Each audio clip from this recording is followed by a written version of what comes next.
Mike's and I don't get along. Some years ago, I was called upon to go through some of the things that a dear departed fellow priest of mine, an older priest, one who had been a great inspiration to me, going through some of the old papers that he had. There was one of a set of papers that got my attention. It was called the Perry Mason magazine.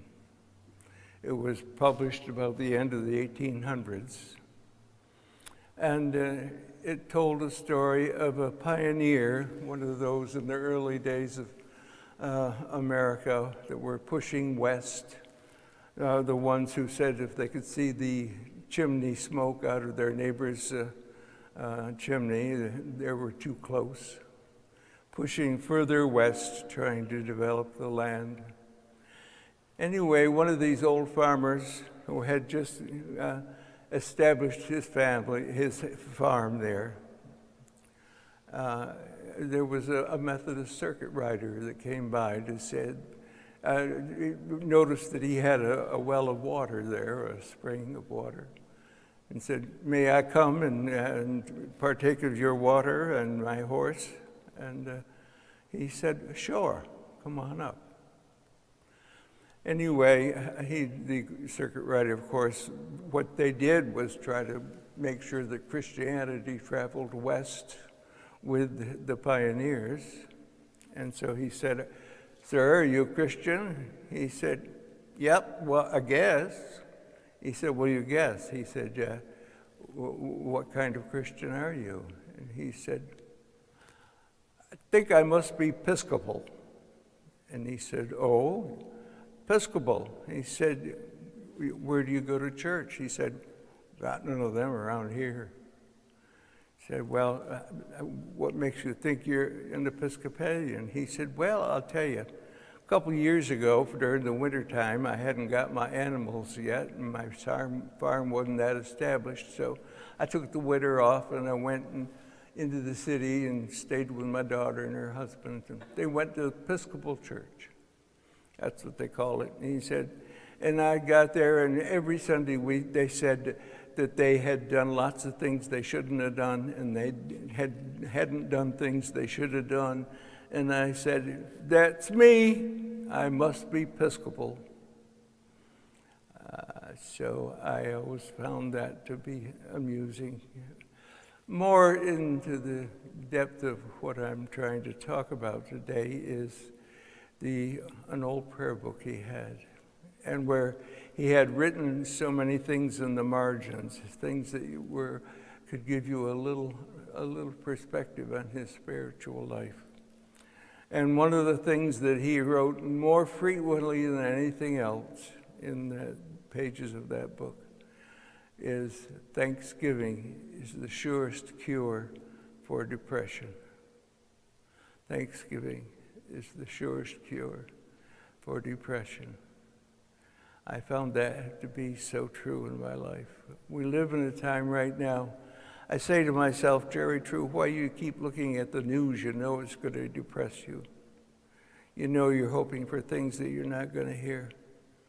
And so I start getting depressed, and then I remember that Thanksgiving is the surest cure for depression.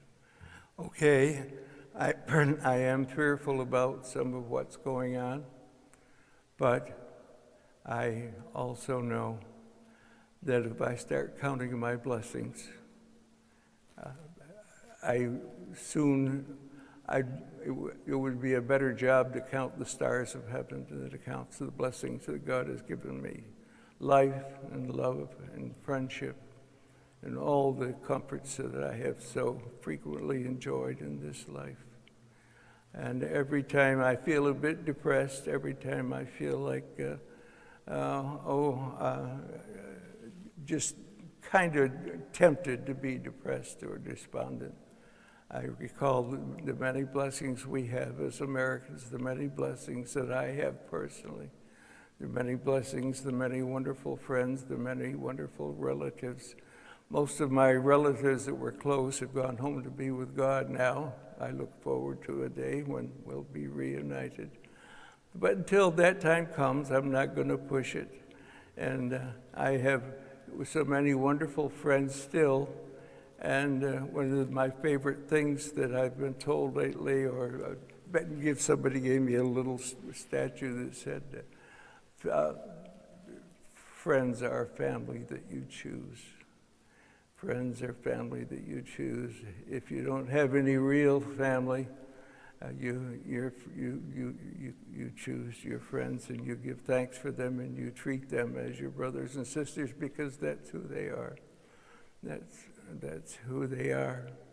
And I also give thanks to God for my little kitty cat. He gives me lots of love, and I don't think it's too silly to pray for a kitty cat and to thank God for him. So even some of the smallest blessings can seem like huge blessings and can be very important for us. So whenever you're feeling depressed, whenever you feel like you're being discouraged, whenever you feel like you're tempted to feel hopeless, give thanks for the blessings you have. Every day I ask the Lord, help me to love what you love, Lord, more than every day. Help me to love you, Lord, more than every day. So I hope we can all remember that as we celebrate this wonderful time of Thanksgiving.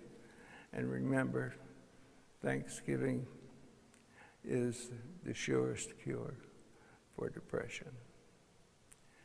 And now let us stand, and if we are able, and say